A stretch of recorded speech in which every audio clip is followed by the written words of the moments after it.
Hey everybody, this is Jack Hammer. Welcome to the Niner Chatter. It's Tuesday night. That's the night that we get down to business and have a little bit of fan interaction between myself and the 49er faithful. A lot of things to talk about this week. 49ers had their first game on Sunday, came out victorious 41-33 over the Lions. It was a game that started off really good for the 49ers for the most part, other than the fumble on the first snap. But other than that, they did really well. They built themselves up to a 31-10 lead. Biggest output of Kyle Shanahan's career in the first half, and then the wheels kind of came off there in the fourth quarter. You had a really interesting situation kind of unfold throughout that whole thing. You had 49ers were up 41 to what was it, 17, and then 41-17, and they give up a touchdown. You have Jason Verrett go down with an injury, unfortunately, and the defense gives up a long touchdown drive, and now it's 41-25, and only about a minute and a half left to go in the game, minute and 50 seconds or so, and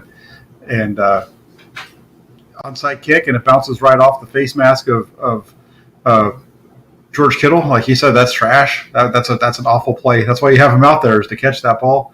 Instead, he uses his face and isn't able to recover it, and the defense is right back out in the field. And just a weird chain of events kind of unfolds right there to force that game to be tight. So a lot of things to talk about. They not only did they lose Jason Verrett, they also lost Raheem Mostert. Mostert's injury originally was expected to be an 8-week deal.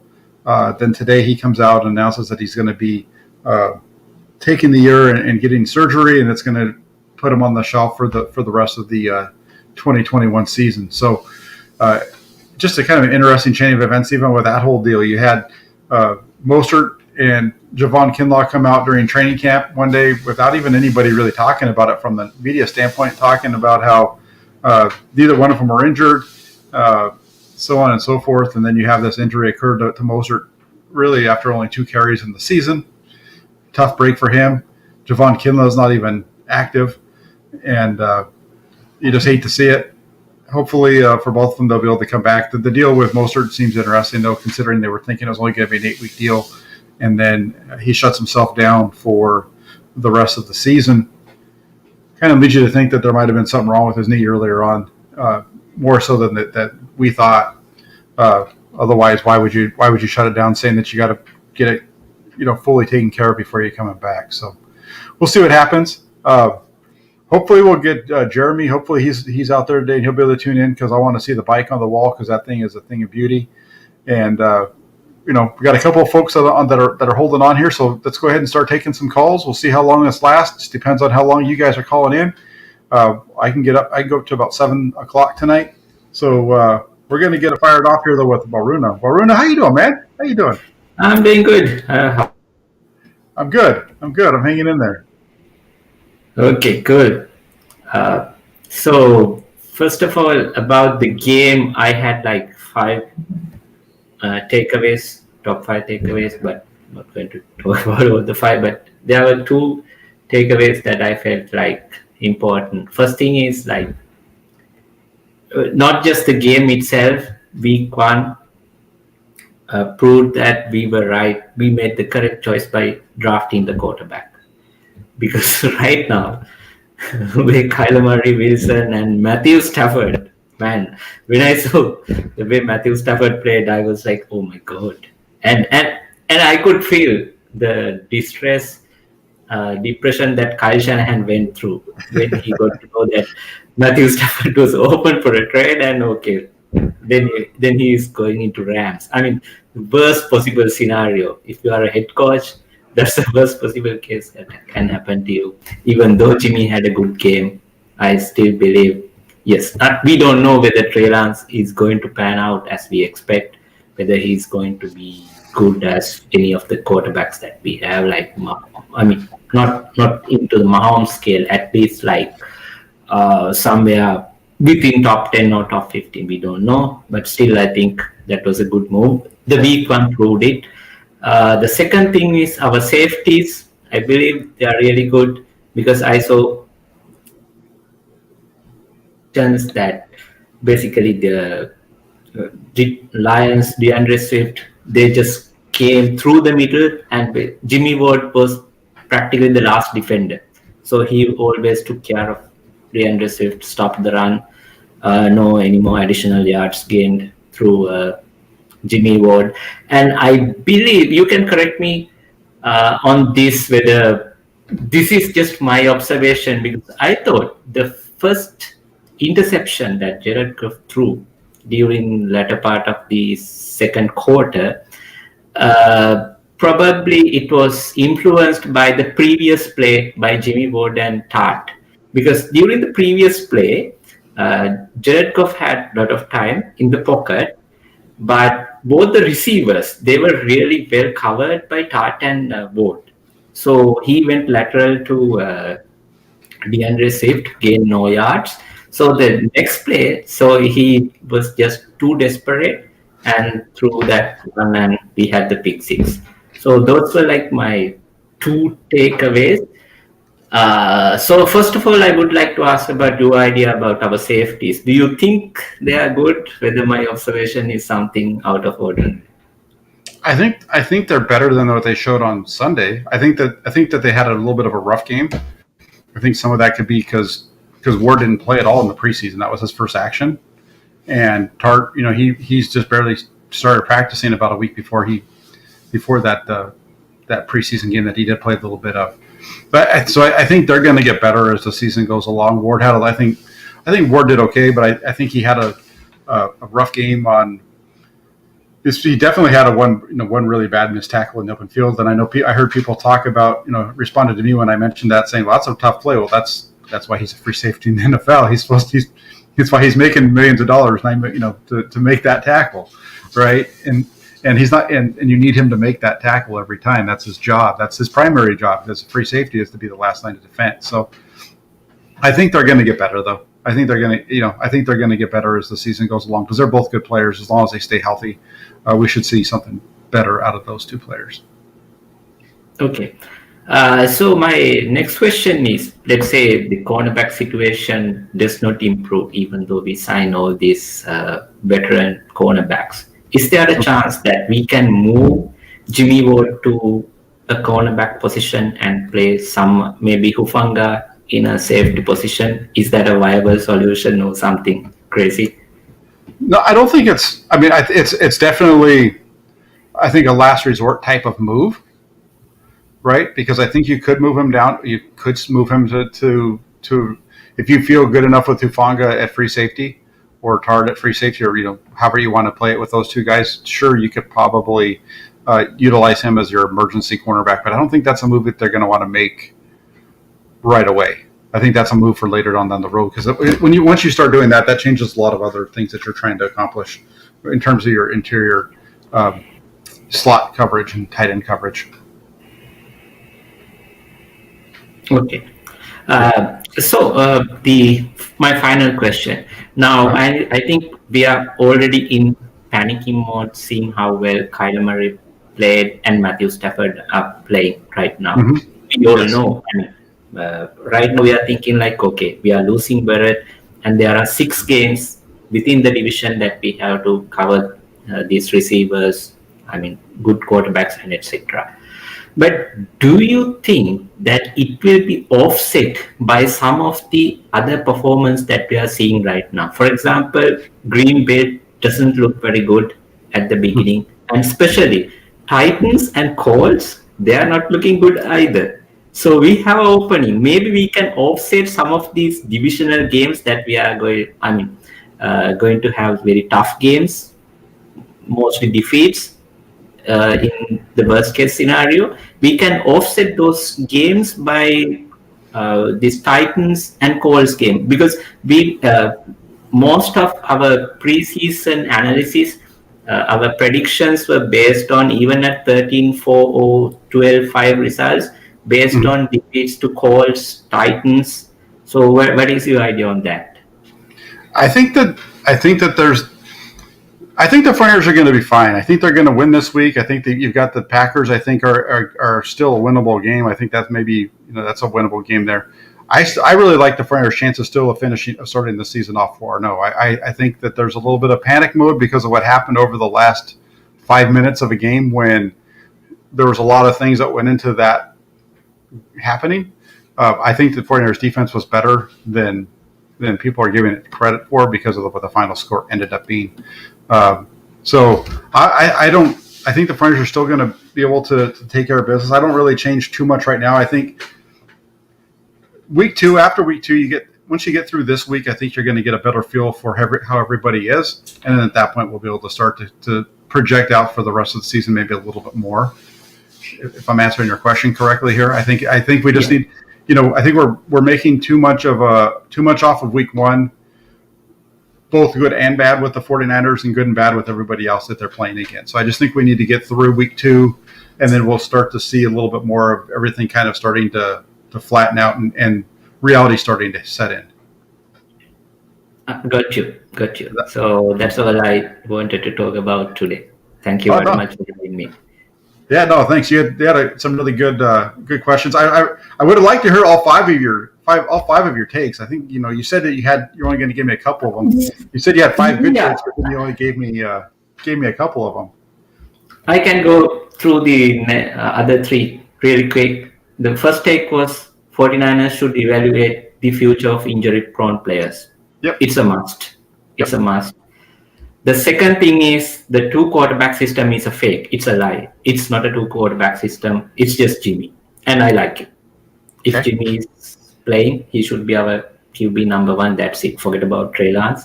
And finally, however we take it, Garoppolo had a good game. I mean, it's not his fault that Detroit defense is bad. He played whatever was in front of him, so he had a solid game. He is still 4th best quarterback in the division, but it is what it is. Well, let's let this play out a little bit. Let's let it play out. I have. Let's just let it play. I don't disagree with you. I think he is probably the 4th best quarterback in the division. He might be 3rd. I'm not sold on Kyler Murray at all, but I'm not a Kyler Murray guy. He's a guy who kind of goes up and down. He's all over the board. And he runs around like crazy, and that's where a lot of his big plays come from. I know he had some really good throws on Sunday, so I'm not going to take that away from him. I don't mean to say that he didn't have good throws on Sunday, but we've seen him have really good throws, and then we've seen him get beat by CJ Beathard. So before we go too far down that path, let's pump the brakes just a little bit, because I think that if you're going to get beat by CJ Beathard and that 49ers team when you're on the verge of going to the playoffs, I think there might be a little more questions about you than people want to say. I would say it's more about Cliff Kingsbury rather than the Kyler Murray.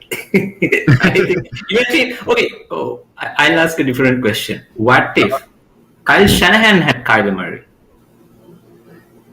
If Kyle Shanahan had Kyler Murray, I think that he probably would be frustrated with him because of the number of throws that he'd miss, and he'd probably utilize him a lot like he used RG3 early on, which is a lot of screens and easy throws that are completely not him having to really do any reading or anything like that.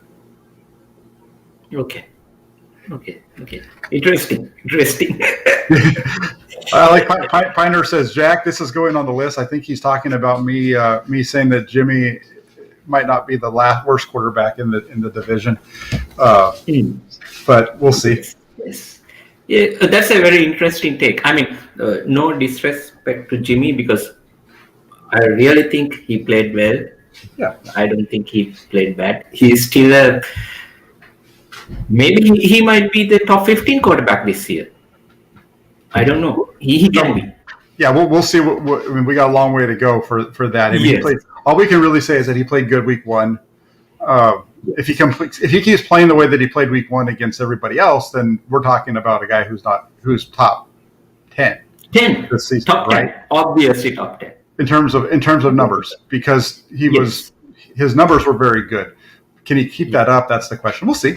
It's going to be fun to watch, and I agree with you on this whole 2-quarterback situation kind of thing. I don't think we can call it that right now, the way it's being utilized. So, yeah, yes. Good stuff. Okay. Thank you. Thanks for Varuna. You saved me. Nobody was on here when I started talking. I was that first time that's happened in a while. I was starting to get worried. I thought I was going to be over here talking to myself. So thanks for Okay. coming on. I was lucky. I got extended time. There you go. Perfect. Awesome. All right. You have a good day. Okay. Have a good night. Okay. Bye. Bye bye.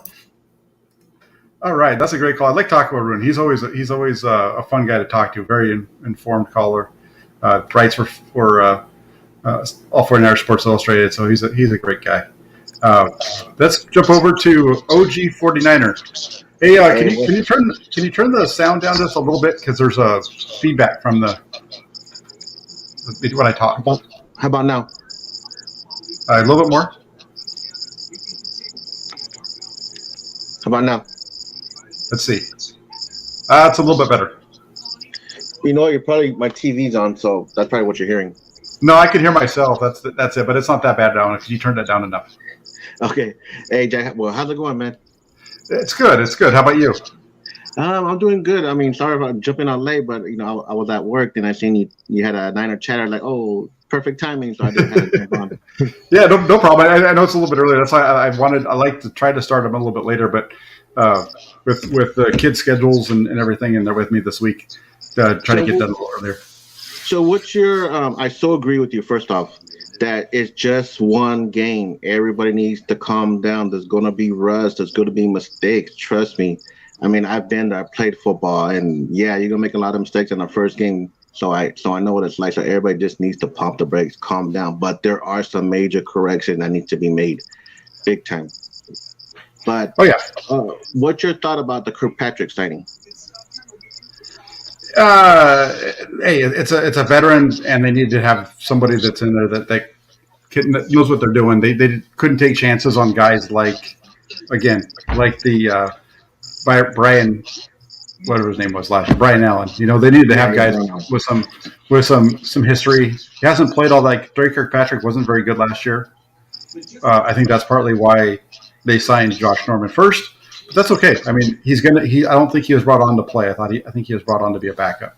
I mean, I know you saw my tweet when I tagged you in where I'm doing my homework on Kirkpatrick. I don't know if you saw that. I did. I saw that. What do you see so far?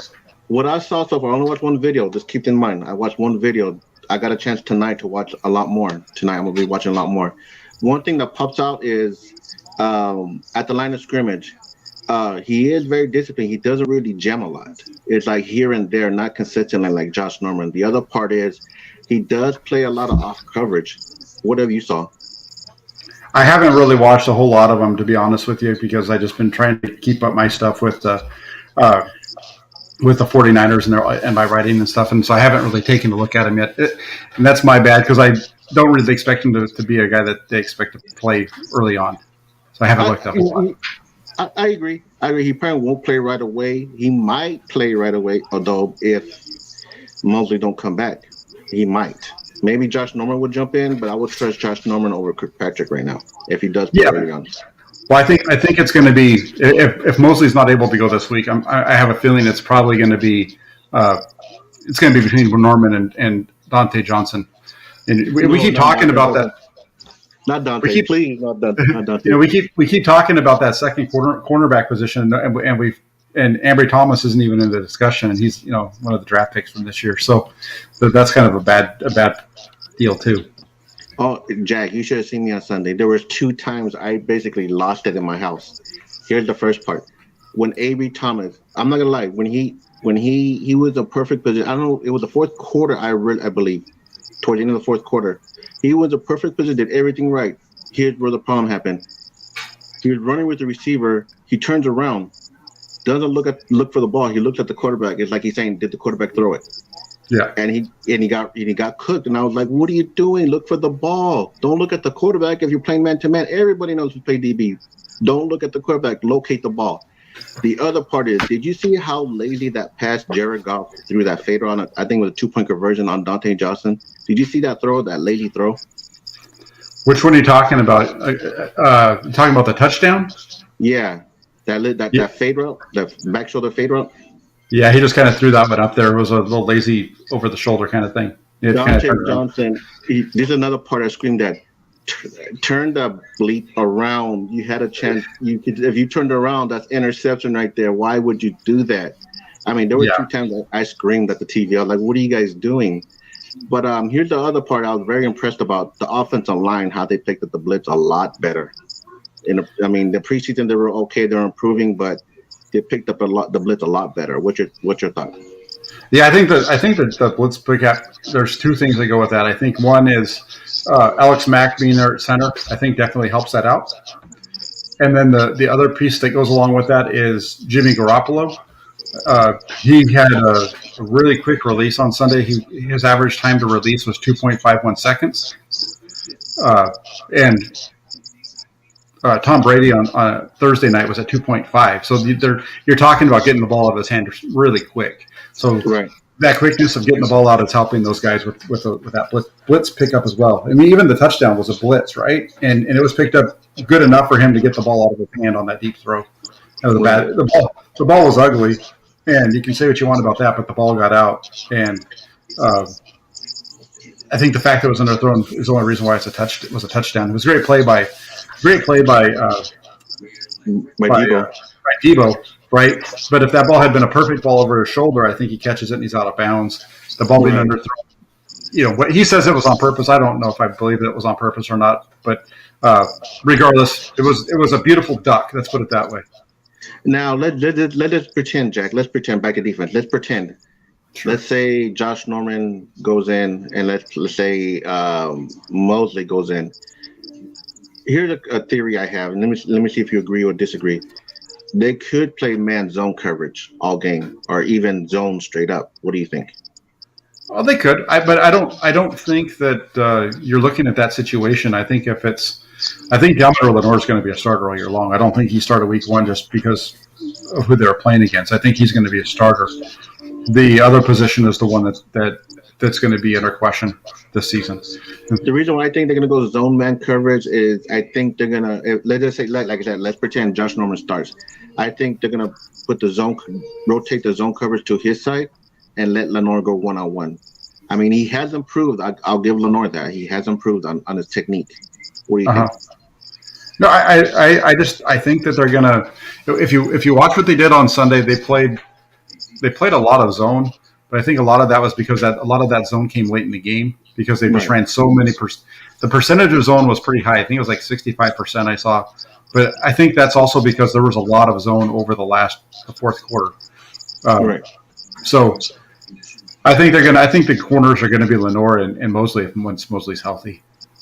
And here's why I say I don't mention Mosley because, I mean, he's not reliable. I mean, it's not his fault. But he does have with a foot or hamstring, if you refresh my memory. For Mosley? Yeah. Mosley is a knee. He got rolled up on the last practice before they left for Labor Day weekend. Oh, okay. So he should be good to go. So it's going to be interesting to go up against the Eagles receivers because what I'm hearing, they got a lot of speed. The other part is, can they contain Jalen Hurts? And I'm hoping Eric Armstead don't overrun him. That's what I'm worried about. Yeah, that's going to be one of the main questions, and I think that's where the addition of Samson Ebukam steps in. I think and Jack, were you surprised that Goff attacked Verrett more than Lenoir did? Because I didn't see that coming. I was kind of surprised about that. Well, it seemed like I'm not sure how much they went at him, but it sure seemed like they were throwing the ball underneath quite a bit. Right. But that's Jared Goff. And I'm surprised they didn't attack Lenoir. And everybody's saying, Lenoir did good and stuff like that. Well, okay, but Goff didn't look his way. But we'll see how he does in game 2, game against the Packers, against the Seahawks, so forth and so on. So that's what I want to see when it goes his way. Yep. No, it's going to be interesting to see how it plays out. And you're right. The competition is going to get tougher as we go. So let's keep an eye on it. But I need to jump on and go to some other callers. And yeah, that's fine, Jack. Don't worry about it. No, that's cool. No, I appreciate you taking the time, especially right after work, to come on and chat with me about the 49ers. I appreciate it. No problem. Thanks, Jack. Thank you. Right on. That's a good call. And then over here, I saw some interesting points. Let me see. I'm trying to find when you guys were talking about D'Amico Ryans over here in the in the chat. One of the things that I would say about D'Amico Ryans, I thought he was fine. I thought he was fine on Sunday. The issues with them were going back to it. They were up 41-17. They start playing a zone cover, a soft zone, and they're just trying to keep the ball in the middle of the field and work the clock, and it worked in their favor. The only bad call that I saw of Ryans was, and it was he's trying to bring pressure off the edge with K'Wan Williams, and he calls a blitz, and at the same time he calls a blitz, they have the perfect play called by the Lions against it with a screen. And as soon as so I'm watching it, and as soon as I see the blitz coming and seeing the screen on the backside, I said, "Oh, this could be trouble." And then, sure enough, that's where you have the missed tackle by Jimmy Ward down the field. So, it's just the way it is, and sometimes you're going to have those. But I don't put the 35. It was 33 points, but those are some garbage time. I was on a little bit ago with Grant just before I move on to my next caller is going to be Ryan because he's about ready to die on me here. His phone is. So, was the game that this reminded me of, if you go back and you remember Colin Kaepernick's last season with the 49ers and the 49er game in Miami, the 49ers are down, I think, like 24 points, 28 points or something like that. I don't remember what it was. It was they're down big, and he comes back and he leads a couple of scores down the field and gets the 49ers back into the game, and then they're down at like the 25-yard line at the end of the game and they end up losing. That's what I felt like this game was the 49ers had control. You just got to catch the darn onside kick. You get that onside kick and that game's over with. And it was like a minute and 52 seconds left in the game at that point. So, and that just changed everything. Plus you had the injury and whatnot. So, all right, I'll get off my soapbox and I'm going to jump over to Ryan, who's online with us. How you doing, Ryan? I'm doing good, man. How are you? Good. I'm good. I didn't get a chance to talk to you last week, so I want to get you on here before your phone dies. Yeah, I was a little busy. I got it plugged in now. We got a little setup here. We're good. There you go. So the one thing I got to say about D'Amico is it took him too long to make that defensive line adjustment to stop the run. It seemed like Jimmy Ward was the only one making tackles, and he was making it in the secondary. You know what I mean? So and Fred looked really slow at the start, and that kind of concerned me. But everybody else, like Greenlaw and Aziz, man, they killed it out there Sunday.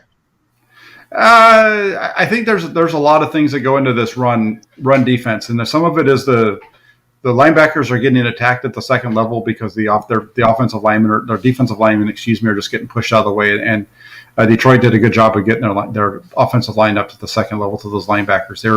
They did a really good job of run blocking, and I think that means by the adjustment. Because you had small bodies inside, and then they put DJ Jones in there, and I can't remember who else, but they beefed up the line, and then they couldn't push us around so much. Yeah, unfortunately, I don't get a chance to look at the All-22 because it hasn't. At least it wasn't on. I didn't see it on Game Pass when I went on earlier, but today. But I did see a few little clips here and there on Twitter. So take of that what you will. Where you've got Dre Greenlaw jumping into the wrong gap and things like that. So there were definitely some gap integrity issues along the 49ers front between the defensive linemen and even the inside linebackers. So let's see if they, the big key here is they've got to improve that again this week against Philadelphia because their running back had a pretty good game last week, and because I was looking at some numbers trying to look at what Mitchell did, and there was a couple of some really good stuff out of Miles Sanders. So that's going to be a tough one. Yeah. I don't know if you've talked about this yet, but what about Kyle's ego in his doghouse that really might stifle our offense? I don't know. The deal there, they're talking about the doghouse with Brandon Ayuk, but you got to go back and look at what Ayuk did in 2020, because a lot of his numbers, he didn't start. He wasn't there the first week of the season. A lot of his numbers came without George Kittle and without Deebo Samuel on the field, right? So he kind of became the only guy that was out there. Plus they had Nick Mullins at quarterback. And say what you want about Mullins, but Mullins typically tended to push the ball down the field a little bit more than Jimmy Garoppolo. So those things kind of play into him. And what I saw on film or on the TV copy when I rewatched the game today was the guy, whoever it was, whether it was Ayuk or Sherfield in that role, they were primarily running they were running the clear out routes. Yeah. And so that's why they're not getting the ball. And then you look at the two times that Sherfield had 3 targets. If you look at the touchdown and the curl, those are some of the few times where that receiver was actually asked to run a regular route. So I take Shanahan at his word with what he said yesterday, which was basically, the deal with Ayuk is that he has better receivers behind him now, and I would say right now it's probably Sherfield. Sherfield was the first receiver onto the field outside of Deebo Samuel, because the first play of the game they were in 22 personnel and Deebo was on the field. They fumbled that snap, so they come back out that next possession, and it's Deebo and Sherfield for the 4 plays. So I think right now Sherfield's 2A and Ayuk is probably 2B. So I just don't understand why we're spending draft capital on these people if he's not going to play them. It's frustrating. Like, look at Trey Sermon. Yeah, no, I hear you. I'm with you. The Trey Sermon situation was. Here's the deal, though. Like with Sermon, they might not have. If that's who they wanted, and the only way they felt like they were going to get him was to trade up. Okay, I don't have a problem with I don't have a problem with what they did in the draft, because they needed to upgrade the running back room. They need to upgrade it for exactly where they are now. Raheem Mostert couldn't be relied upon, so they had to draft a couple of running backs. And even Jeff Wilson Jr., for as good as he is, he's an injury-prone guy too. So they needed to get a couple of running backs in here that were decent. And I think the Sermon's going to be fine. People, I wouldn't be quite as down on him maybe as some other people are. He doesn't have the explosiveness of Raheem Mostert or Elijah Mitchell, but he's a good running back he's a little bit more of a volume guy. But I think that you're going to see him get a lot of carries, I think, on Sunday.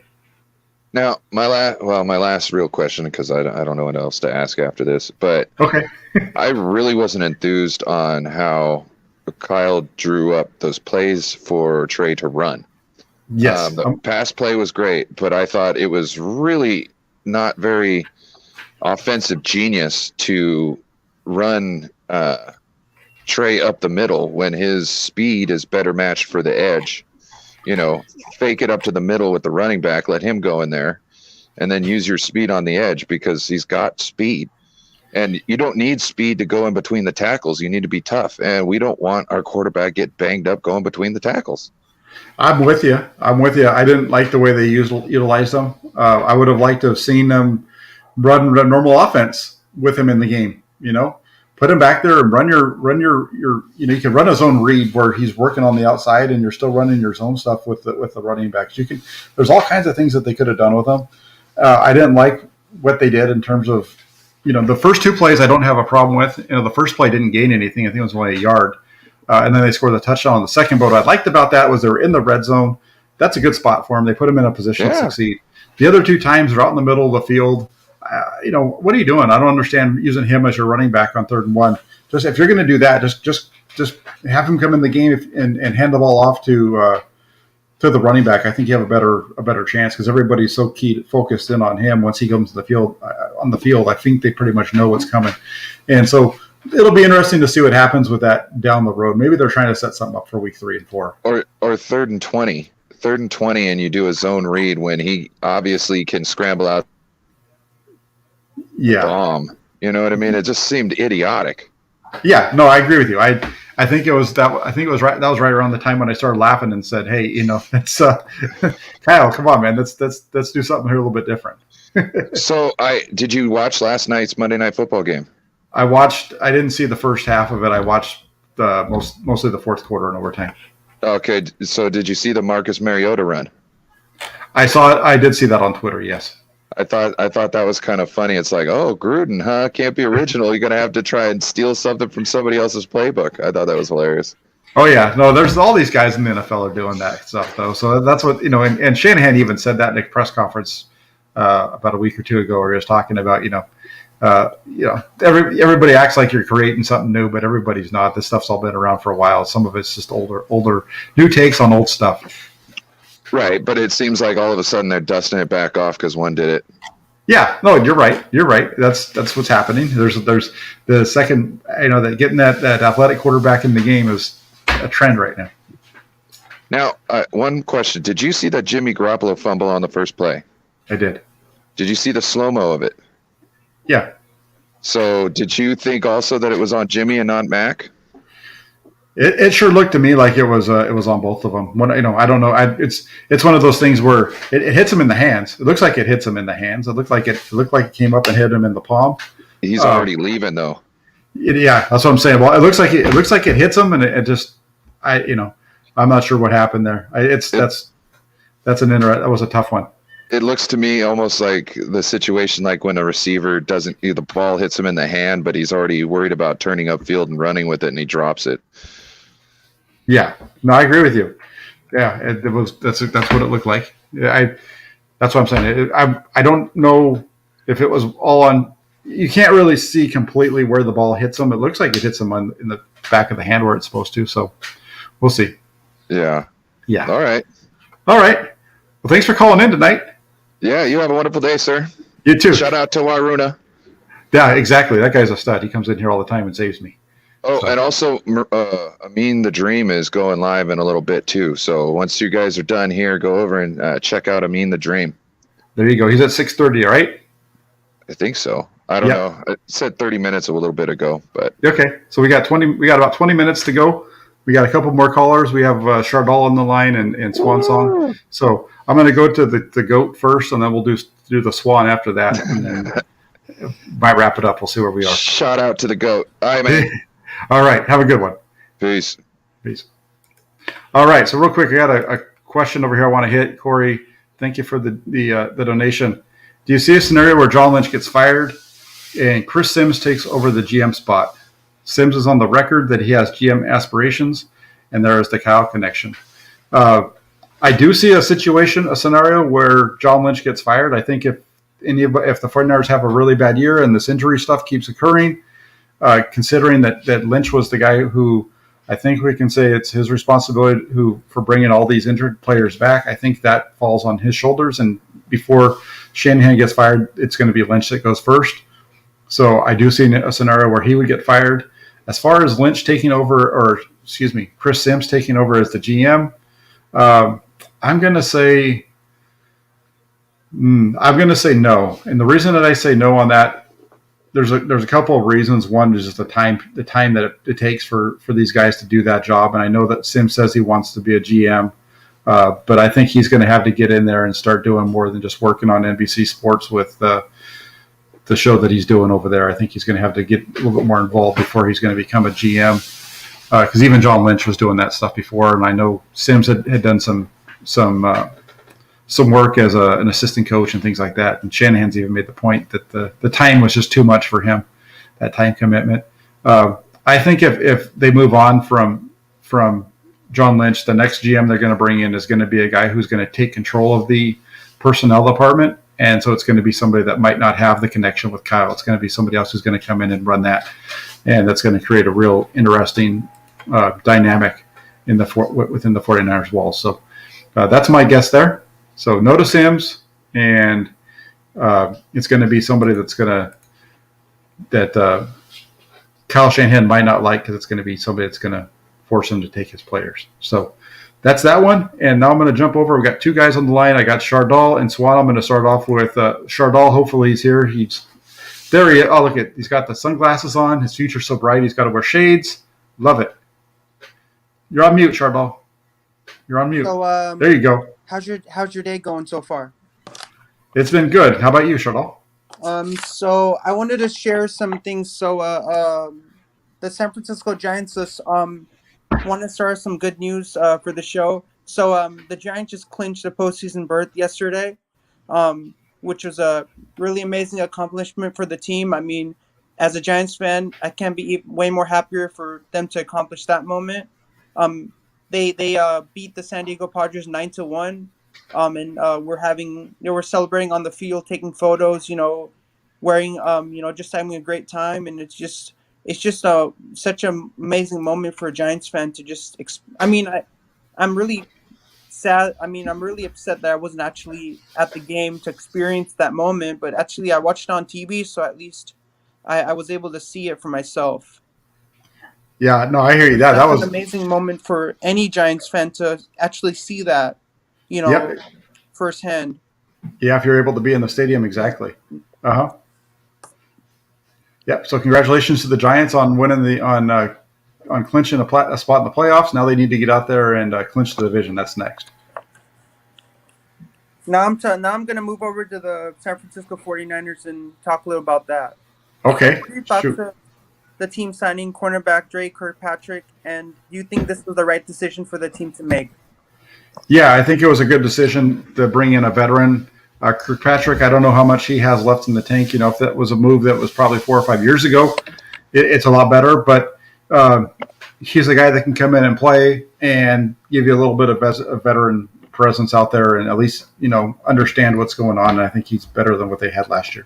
The next question is: do you think the losing of the losing of Jason Verrett not on the team? Do you think that's going to impact the 49ers? And and who do you think will replace Jason Verrett? If anybody on the 49ers could replace Jason Verrett, who do you think that would be?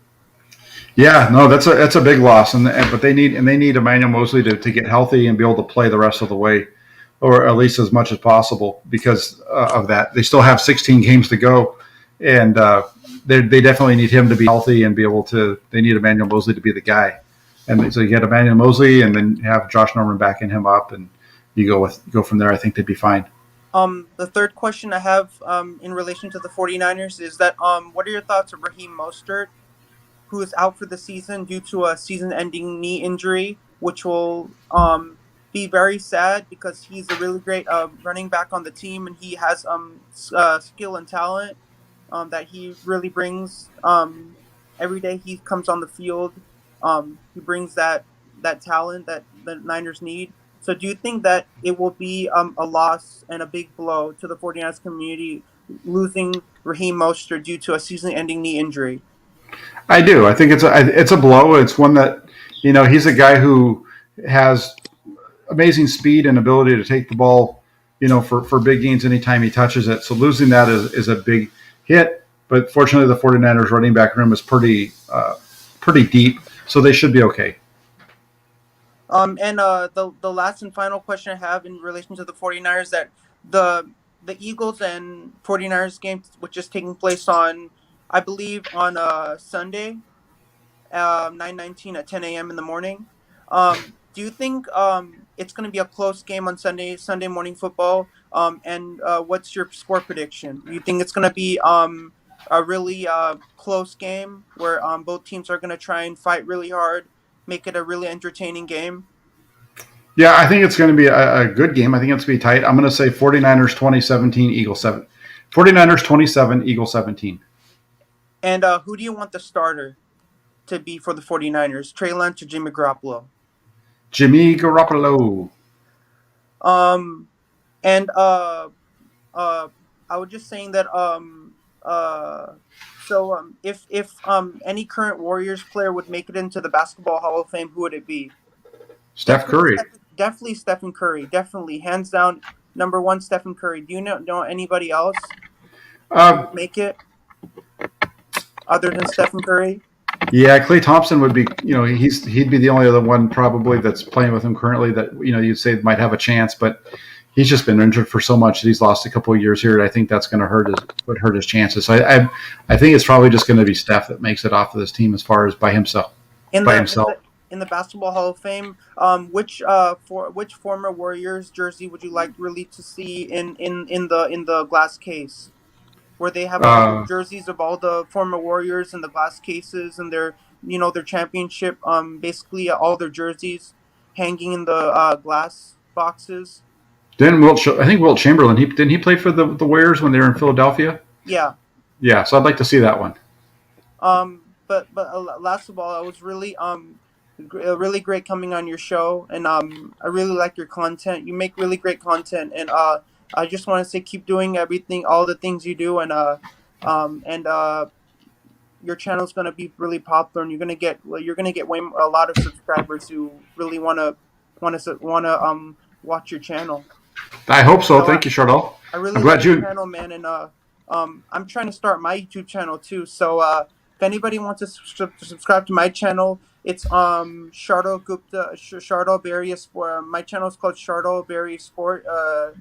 Barrier Sports. That's my name of my channel, and I really want all of you guys to subscribe to it because I have 95 subscribers and I'm 5 away from 100. So I need to reach that milestone, and Yeah, probably that's right. go further because I'm Yeah. 5 away from 100, and people need to subscribe to my channel so I can get at least I'm starting at 100 to start out at a starting point, and kind of go from there. But I want to get I want to make a good start and get at least 100 right now, and There then you go. kind of go on from there and get more subscribers from there.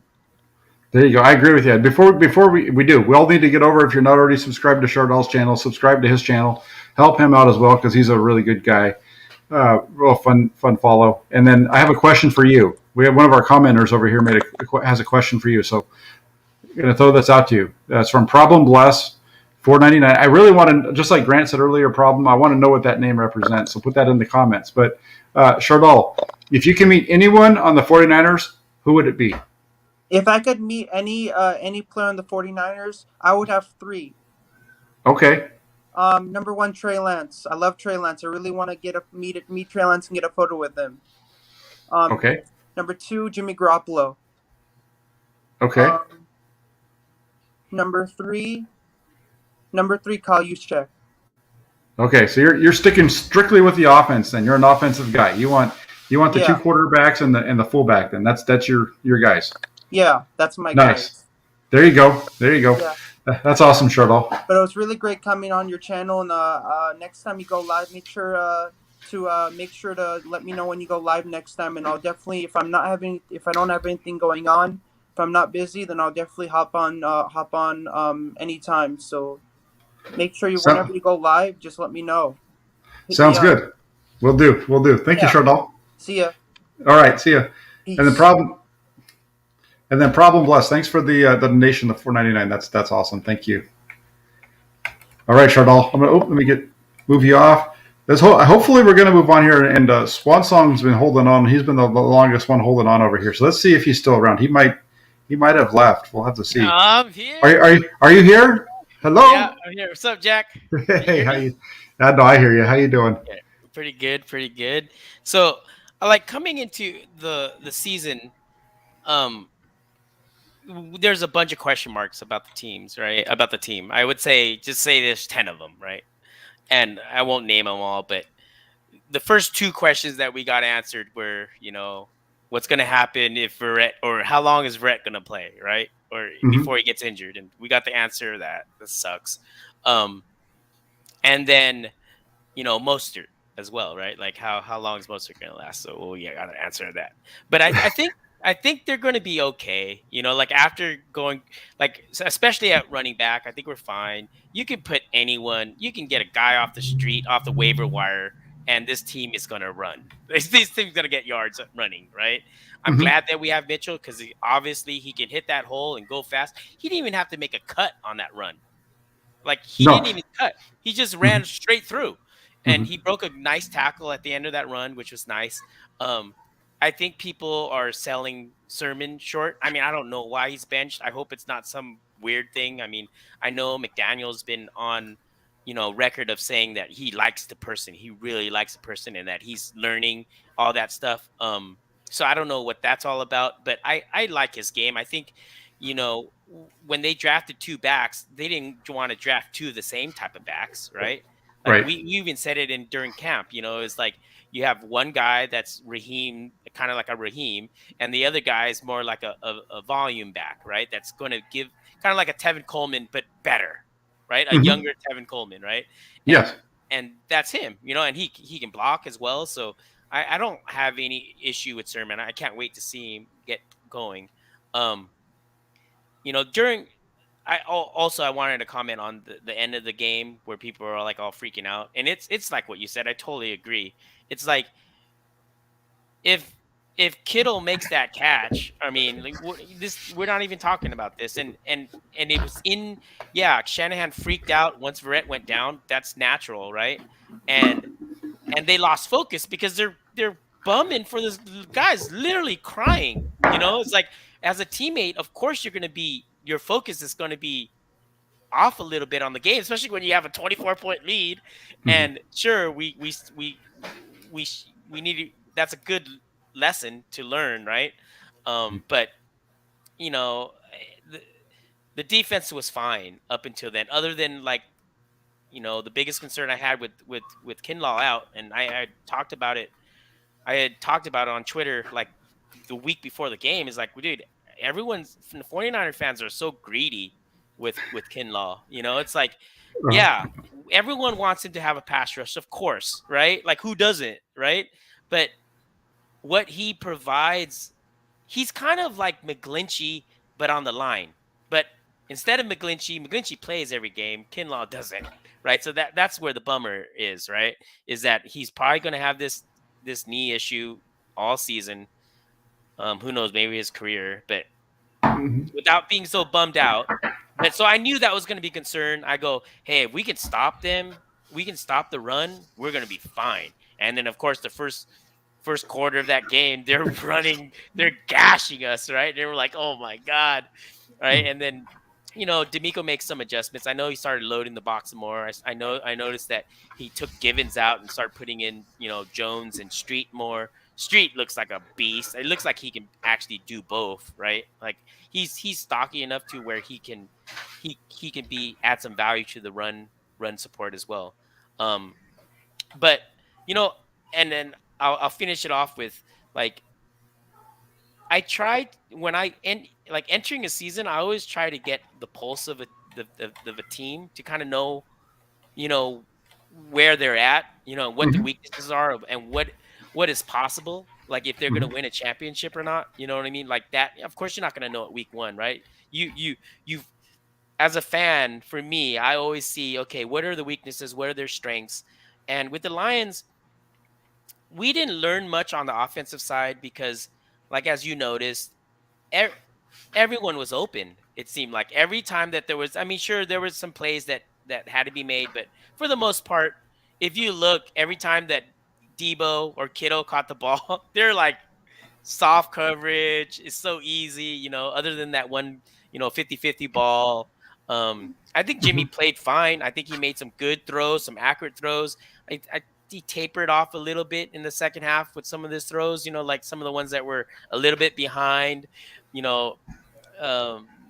Debo's arms, and Debo doesn't have long arms. So, I mean, I wouldn't put that at fault. It's kind of like both of them are at fault, I guess, for those things. But, yeah, right?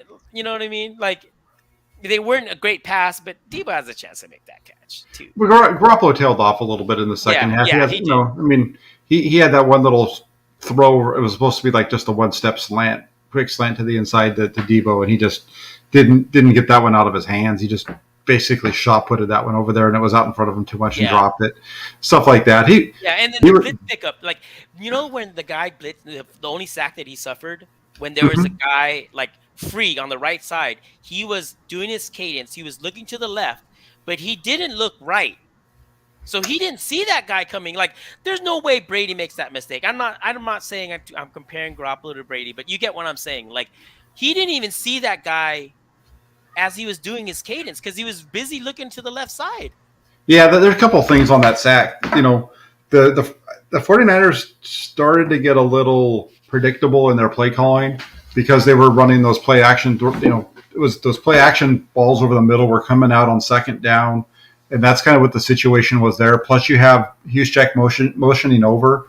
And I don't know if it was an adjustment by the Lions where they basically said where it was a sight adjustment based off of the formation and the motion. Because once Juszczyk motions across the formation, the only guy that's going to stop a blitzer is going to be the tailback because of the way the formation that the 49ers are in.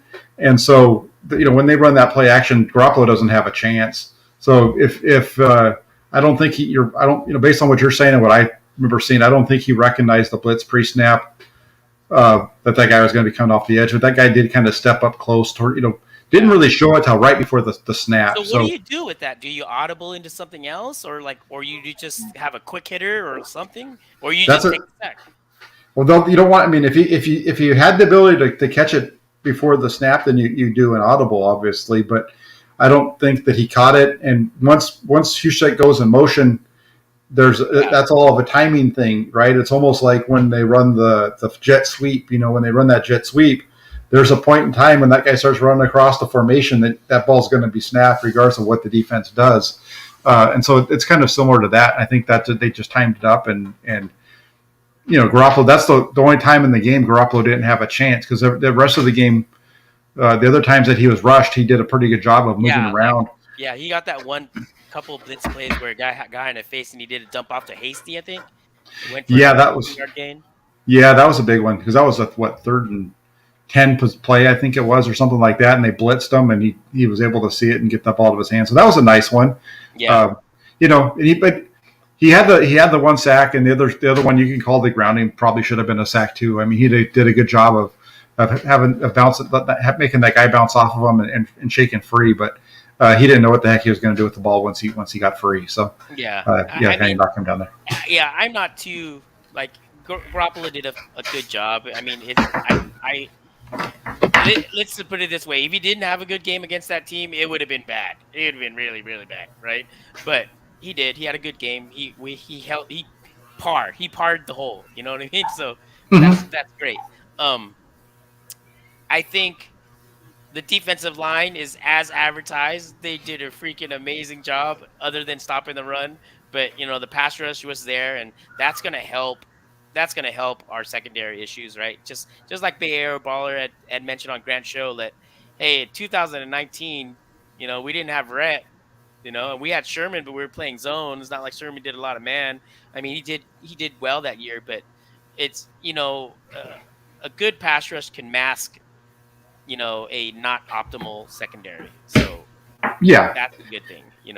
So it's like I think of course no one wants to see these 2 injuries, but I'm kind of glad that it happens now than later. Right? Like, if you're going to have these 2 injuries, it's better that it happens now, right? Rather than like week 15 where you're like scrambling now and you're like, oh crap.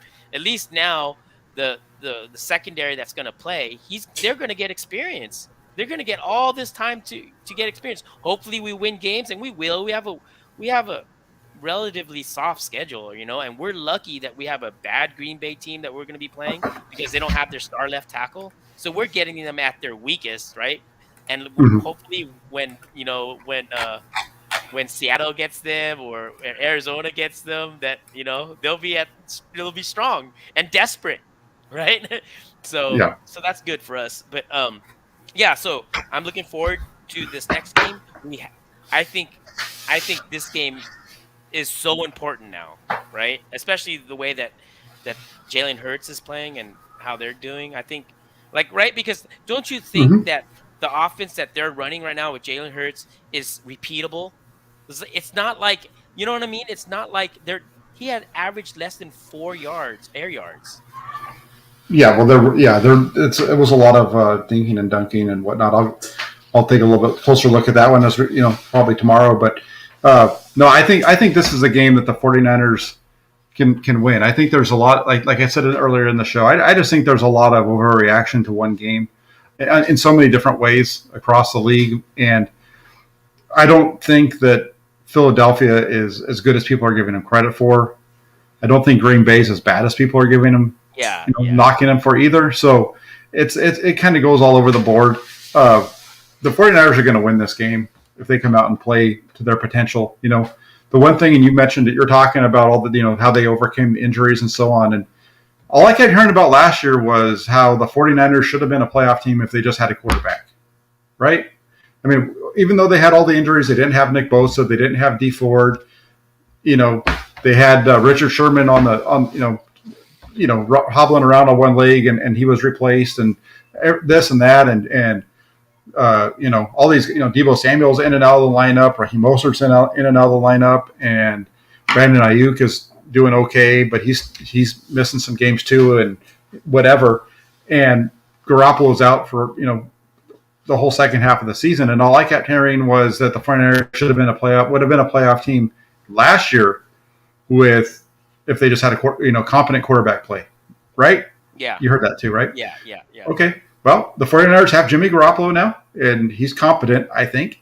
And you spent 3 picks to go ahead and get the other quarterback. So, hey, if you believe that the 49ers were a playoff team last year, even with all the injuries that they had, losing Raheem Mostert and Jason Verrett shouldn't change your outlook on the way that the season's going to go. Right. Yeah. I mean, well, it's way too early to know anything. So far that we know that I think we'll be okay. I think running back, we're definitely okay. Secondary, I think we'll be okay. I think we'll be okay. And my last question to you, and gosh, I totally forgot what I was gonna say. Oh, so bad. Yeah, never mind. I had a question for you, but I totally forgot. But yeah, Okay. so it's like I think if we get this next game, I'll feel comfortable, really comfortable. I hope we have to win this game. What do you think? Did they come out flat or they come out motivated? I think they're going to come out motivated. They've. I think the fact that they're staying on the East Coast and everything that really helped them out last year. I think that helped lead into the game against the Giants and them playing as well as they did out there. Shanahan's team played really good in week 2 after staying on the East Coast after beating Tampa Bay the week before in 2019. I think they're going to be fine. I think playing, staying in West Virginia makes this a super easy trip for them. Yeah. And I really think that they're going to come out, and plus their body clocks are going to be on that East Coast time. I think they're going to be ready to play. Yeah, and I think the Niners did a good job of setting the guys on their body clock already, because at camp weren't their start of the day at 7:00, right? Like, because practice would be at like 8, right? Like during camp. No, practices were at the time where they 10:17. So no, they were starting like a normal workday, like a regular person, right? I mean, they're like a regular Joe, like you and I. Their workday is probably starting, they're probably there 5, 6, 7 o'clock in the morning, depending on who it is, right? And because they have because they've got to go in and they have their meetings and treatments and all that stuff before they get out to practice. So it was an early morning for them. So maybe that was part of the reason for the early start time for them. But they also kind of moved it around towards the end of camp. Where the game was. Like at 12 or whatever. Yeah, but I think this staying out there in West Virginia is going to be really good for them. And in the past, they've kind of struggled coming back home after staying on the East Coast. And I think they're going to get a little bit of a break because of that game being on a Sunday night with that jet lag piece coming back home. Yeah, good. So we'll see how it plays out. Yeah. All right, but I gotta. Take my call, Jack. Yeah, thank you very much, Swan. Yeah. You have a great night. You too. All right. So next up is we got 3 guys left. Unfortunately, we're starting to run out of time. We only got about 20 minutes. So I got to hit these 3. So if you haven't called in, I apologize for tonight, but we'll get back to you. Please make sure you're ready for next week. But we're going to jump in with you're muted, but we're going to hit Korean 49er. How you doing, buddy? I'm good, Jack. How are you doing tonight? I'm good. What's going on? Not too much. I'll keep the call short because I know you got a couple of the callers. So my first comment is I'm not sure why the front office wants to go with, I don't like saying it, but they want to go with more injury-prone players at key positions, because I remember the offseason talk was we don't have a ton of cornerback depth, and we had to sign Josh Norman and Trey Kirkpatrick recently to fill in some of those gaps. And I know those are a little bit older players and don't have that we could only get what was available out on the free agent market at the time. So, I mean, I'm very disappointed that Jason Verrett and Raheem Mostert got injured in the game, but my main issue is kind of goes back to how the franchise hasn't invested occasional high draft picks and cornerbacks since when John and Kyle took over. It really goes back even further than that, as far as going after cornerbacks. It goes back to 2014 when they took Jimmy Ward. And when they took Ward, they weren't looking at him as far as being an outside guy. They were looking at him as being a slot guy that could play safety. So the 49ers as a whole haven't put a lot of stock in drafting cornerbacks high. It's been kind of a third round on kind of position that for quite a while now, with them going back in about 12 years. Yeah, I just kind of see it as a problem that unintentionally rears its ugly head, because we remember Tampa Bay last season. They had a very young secondary and was able to win a Super Bowl. And I remember Bill Walsh having a very young secondary when he won some of his Super Bowls too. So, and we're kind of having to go a little bit in the opposite direction of having defensive backs in their early 30s when they've lost a step. Yeah, no, you're right. When going out and getting guys, it's hard to say. A guy like who else were the 49ers going to go out and sign, right? There weren't a lot of them on the free agent market of a top cornerbacks. It's not a position where guys that are really good are usually going to hit the market. And I know there was a lot of talk about going and getting the guy out of New England, for example, and trading for him. And I would have been down for that, and I still would. But he's hurt, right? I mean, that's why he's not playing. He was injured. I think he's out for the first 6 weeks of the season. So it just kind of depends. It's an interesting conundrum that they kind of face. They're going to at some point have to start. Their belief is that you build from the front back, and we're going to find out if that's true. Yeah, I understand. I mean, I'm happy that Diamador is played well in the game, and that's a good thing. But I'm disappointed that Ambry Thomas hasn't been able to, get himself on the field for in defensive snaps. Yeah. Mm-hmm. Correct. Yeah. No. It would be nice to see him get out there. Yep. One last point. Last team question. Do you see Elijah Mitchell being the starting running back against Philadelphia, or do you see somebody else? Oh, I think this is. I think the running back spot is the starter is going to be Mitchell the rest of the way. He's your starter with the number 2 back coming on would be Hasty. He's kind of your change of pace back because he can get out. He's got a little bit more of that explosion and things like that. And then you have the other guy, Sermon. Sermon's kind of your pound it kind of back. So he's your Jeff Wilson Jr. type of a back for what they have right now. And I think these 3 guys that they have on the roster right now, in Sermon and Mitchell and Hasty, those are going to be your top 3 backs for next year as well. Oh man, I just lost the guy that's been on here waiting I was going to talk to him. But I think that's your 3. I think you're going to see Hasty, Mitchell, and Sermon. That's your running back group for the next couple of years, I think. Yeah, that sounds right. Based on, I know that Hasty is still on. I believe he still has one more year left when he's signed his rookie deal, and then we have Sermon and Mitchell. Who are the other pass rushers? I know that we have Bosa, and Ford played well, and I'm happy to see that he played very well in the game, because I wasn't expecting anything from him with his mysterious back injury.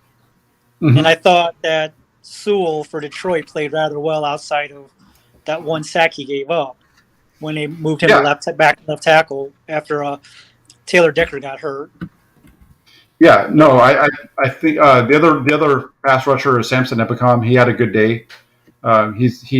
He had some really nice plays. He was the guy that got the pressure on Goff to close out the game. So that was a good one on his part.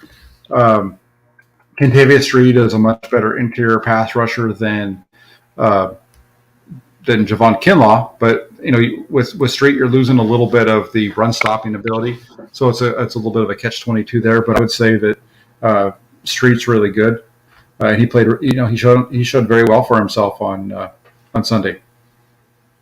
Yeah, my last point I have for you, Jack, is I'm kind of worried about the defensive line stopping the run, because when they were in that wide 9, it looked like Detroit was just able to get whatever they wanted going through the A gaps, because we don't have Kinlaw being able to take up 2 blockers and allowing the linebackers to kind of roam around and be able to get those gaps when the running back goes through the holes.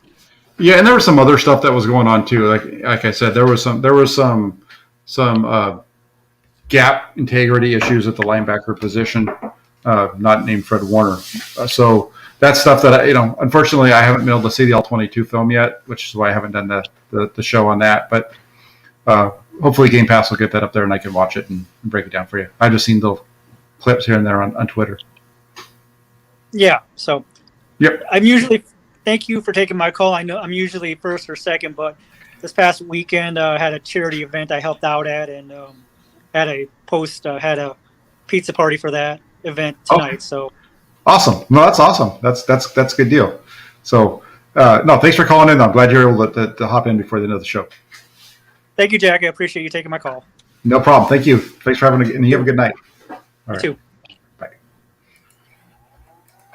Jeremy, what's up, Jeremy? We wanted to see your bike. So just so you know, everybody has been looking for your bike. They're wondering why they aren't seeing the bike on the wall. That thing defies gravity.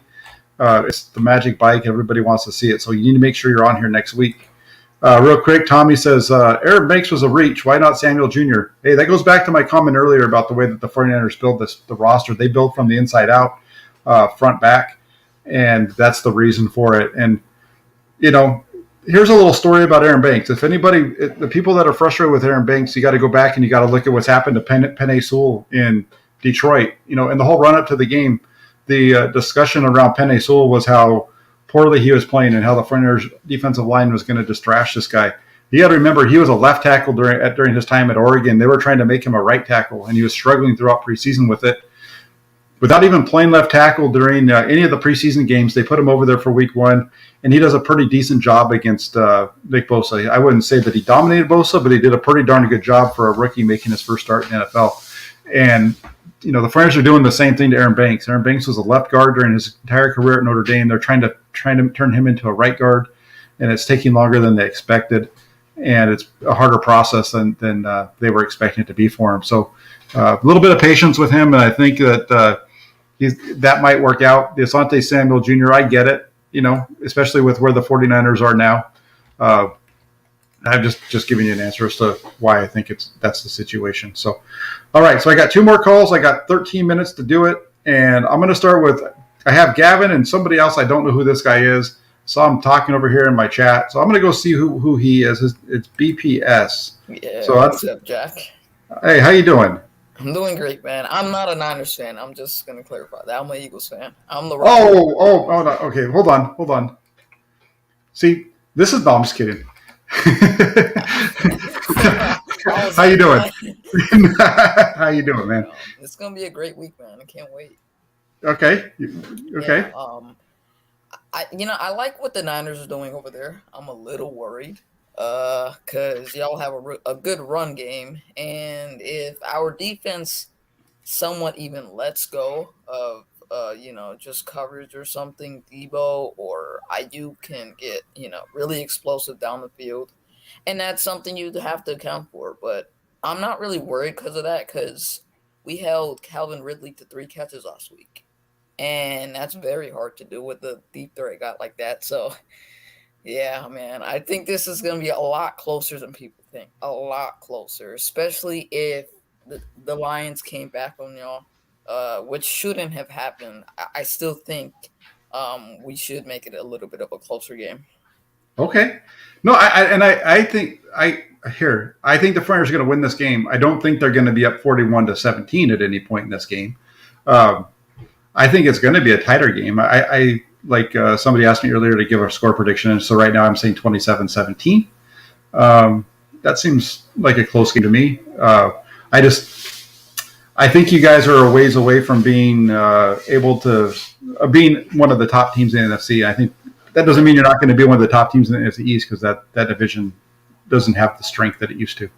No, I do agree. I totally agree. I think we are very close, but we need way more pieces. I still think we're going to be retooling this year, and that Atlanta game, it may look good on paper, but we played one of the worst defenses in football.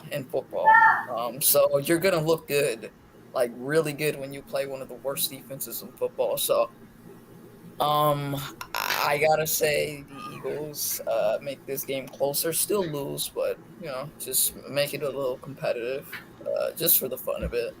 Yeah, I don't disagree with you. I think it is going to be. I think the 49ers are going to win. Last night I did a show and I said the Eagles are a bad team. I don't think that they're a good team. I still think they're a bad team, but I think it's going to be a closer game because of some of the injuries issues the 49ers are dealing with, and I think that the Eagles they have some potential. They have some potential. I follow some of the writers out there in Philly, too. So I pay attention a little bit to what's going on out there. Yeah. It's going to be fun. I think it's going to be fun watching these receivers from Philadelphia against the 49ers secondary. It's going to be fun to watch that matchup, and it's going to be fun to watch Jalen Hurts try to outrun the 49ers pass rush. Now, one thing I'd be worried about if I was a Niners fan, it's Devontae Smith. Like, Devontae Smith, it can beat you in so many ways. Whether it be his quick release off the route, or off the line of scrimmage, he can just beat you in so many ways. I would be worried about that because y'all don't have Barrett, and he's out for the entire season, I heard.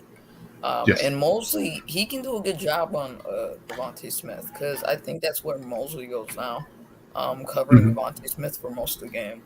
That opens up more room for other guys like Watkins and Rager.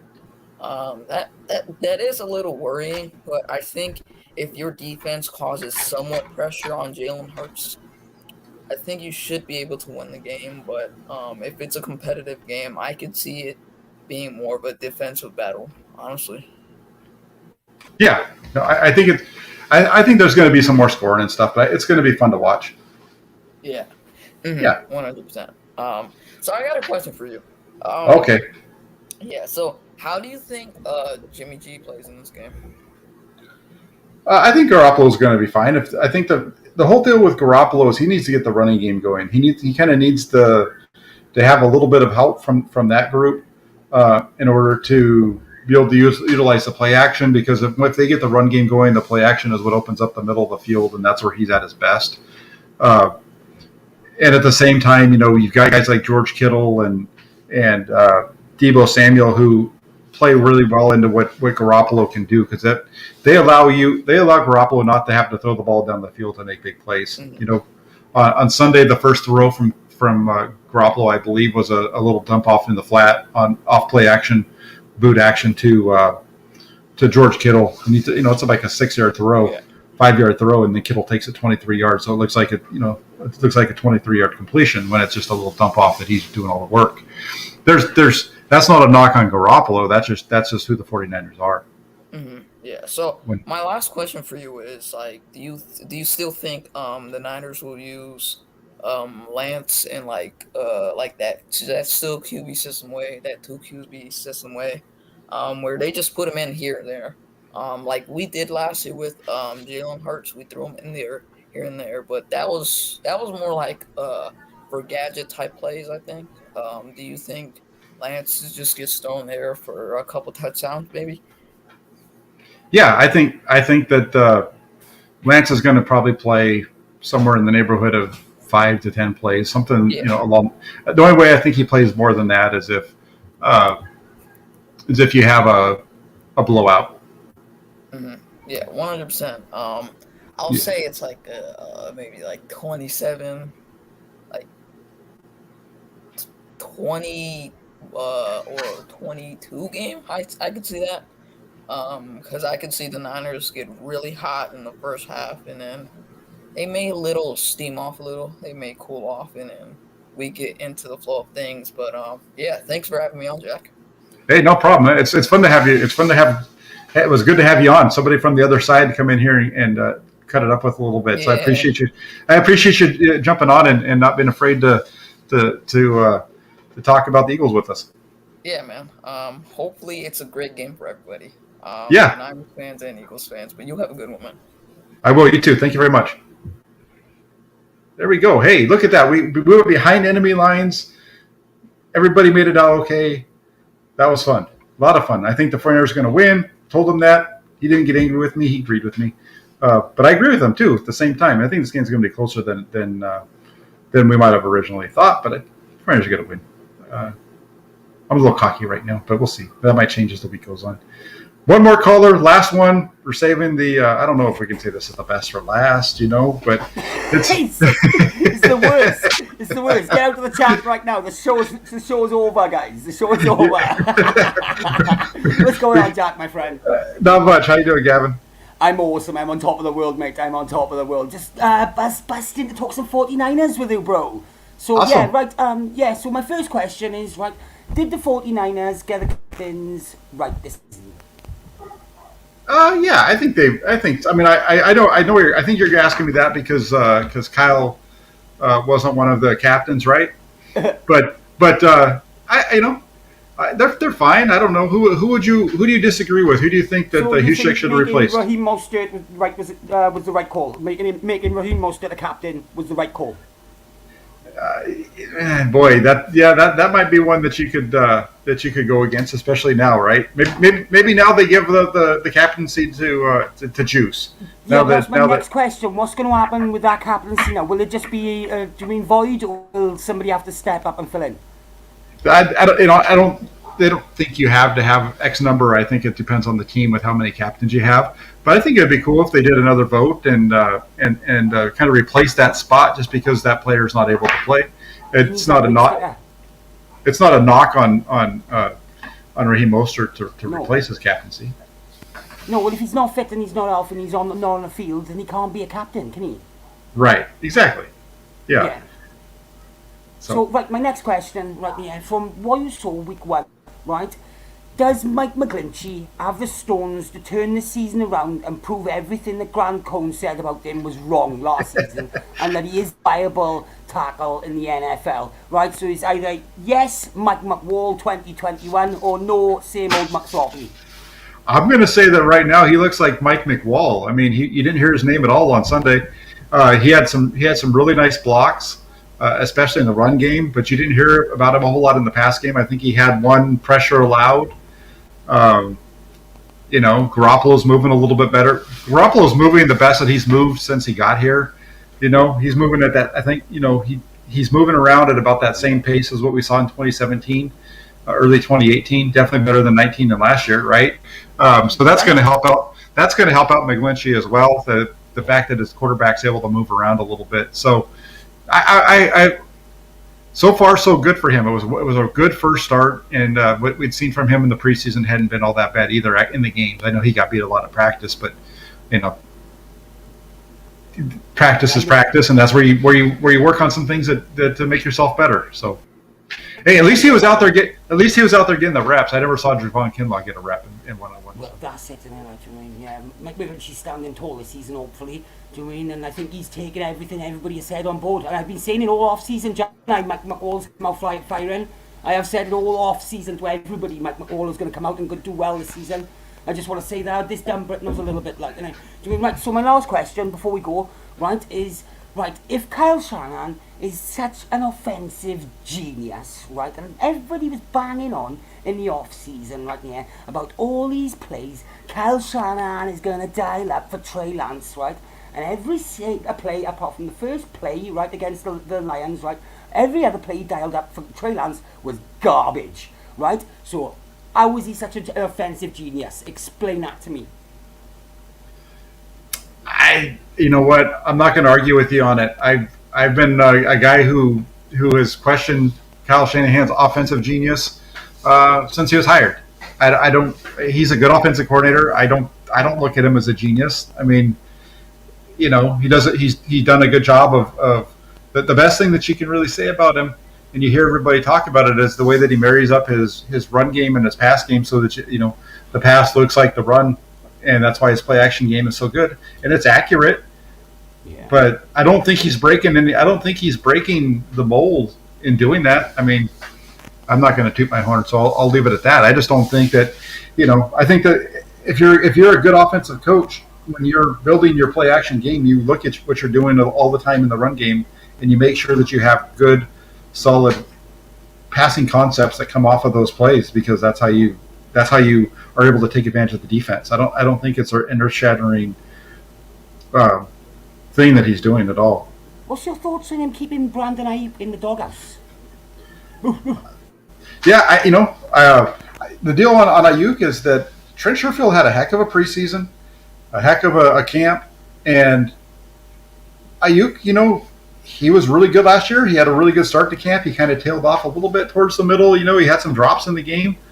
But then you go and you watch the film, and it's not like either one of them are doing, like they're asking one to do more than the other. They're basically splitting reps. I think, based off of ESPN's deal with their stats, one played 27 snaps and the other had 26. So it was pretty much the same number.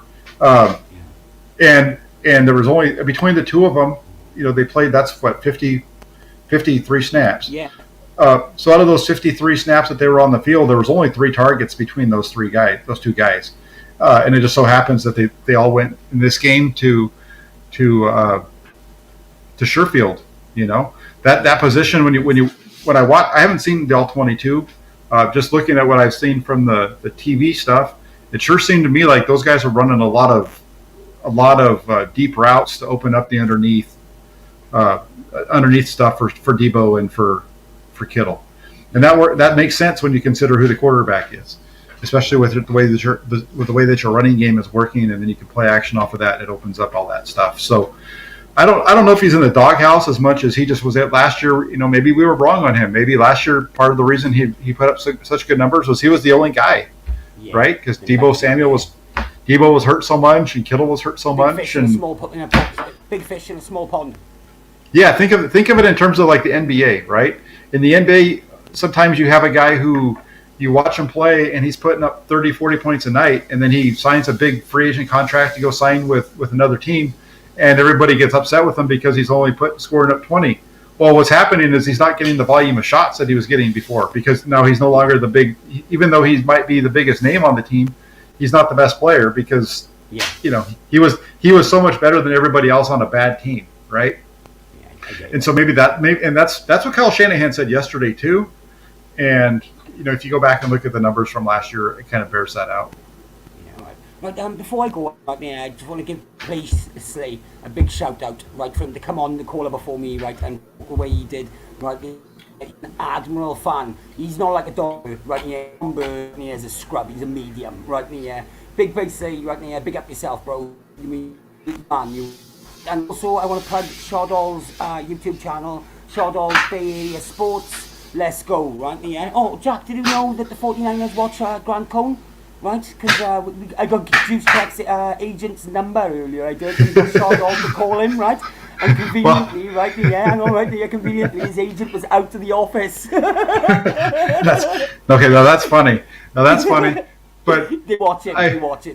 I will say this. It did not escape me when Josh Norman had his first press conference with the 49ers media last week before they left. I don't remember which day it was. I think it might have been Thursday. And they were talking to him, and he talked about how he had been following all their stuff, and he'd been watching all their stuff, right? He'd been following the team, and he'd been watching all the clips and everything of you guys, right? And he's talking to the media. So there's only a couple guys in that group that really are on the social media and stuff like that. And so who knows? Maybe he already knows a little bit about Mr. Cohn. They do. They definitely do. All right, then, Grant, Jack, it's been awesome. You have thank you very much for having me on the show, bruv. And big up yourself, you're the fans, you are, bruv, right there. And you breakdowns, right there. I can't wait for your next break. Together 20, right? Yeah, thank you very much. Yeah, thank you, Gavin, and the real kind words, and hopefully here Game Pass will give us the all 22. I looked earlier and it wasn't on there. If it is now, keep an eye out, because I'll definitely be breaking that stuff down for you guys throughout the year if it's available. Definitely, yeah. Thanks for calling in, because I'm sure it's probably about 1 o'clock in the morning back there right now, maybe 2. Yeah, and the rest, go 49ers, go Niners. Yep, there you go. Thank you, Gavin. Bye. Awesome call by Gav. And then real quick, just this comment over here from Jason. Hey, Jack, do you think Trey will be playing more in the run game, more if the run game isn't going that well because of Mostert being out all season? He could give a spark to the run game if it is stagnant. Perhaps I don't. That's going to be one of those things I think that comes down to who they're playing and the matchups that they're going up against and so on. So it really depends. But here's the thing, real quick, before we go on and I close the show. The offense looked extremely good in that third preseason game with Trey Lance running the show when they were splitting time. It looked really good. But you got to remember, there was no Yannick Ngakoue out there for the Oakland Raiders. There was no Max Crosby out there for the Raiders. That was a skeleton crew of a Raiders defense. And while it looked really good against that group, you're playing against NFL guys that are starters now. And I really like Trey Lance, and I like what he can bring to the table, and I think the 49ers can be successful with him. But he's not going to just go out there, and they're not going to run through teams just because he's out there.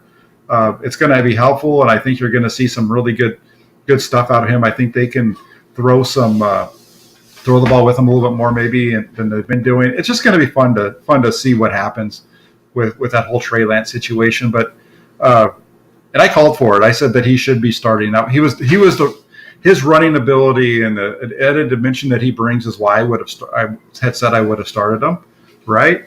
But at the same time, maybe I'm wrong, and we'll see what happens as the season goes along. Maybe I was wrong on saying that Lance should be the starter because of his running ability. Maybe it's a situation where, at least right now in week one, they didn't really try to get him to the edge at all. It was all between the tackles. Maybe once they start working edges with him and allowing him to throw the ball and gets that defense off balance, things change up. So I'm not negative on Lance. I think that he's a heck of a player.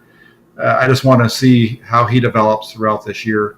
I think that if he has to step in and be a starter, that he can, and the more reps that he gets, the better he's going to get.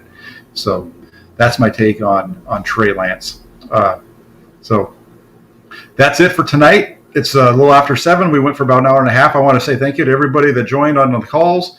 Thank you to everybody that's over here in the comment section. Have some really, really nice folks with some nice comments for myself. And then you guys have all been pretty good together over there today as well. No arguing like we have sometimes. So I want to thank all of you for that as well. Just keep yourself locked in. We're going to be having a lot of content over the next the rest of the week. I'm not sure about my schedule for tomorrow, but definitely we'll be back on Thursday night with Jesse Naylor for Hammer and Nails show. And then we'll definitely have the 49ers game day preview show with my buddy Sunil at So Real Sunil on Twitter. That comes up at 8:30 on Sunday morning before the game. So hope everybody had a good night. If you liked your show, please like and subscribe and comment and all those fun things so that we can continue to grow this channel and keep growing, like I said. So thanks a bunch, everybody, and have a great night.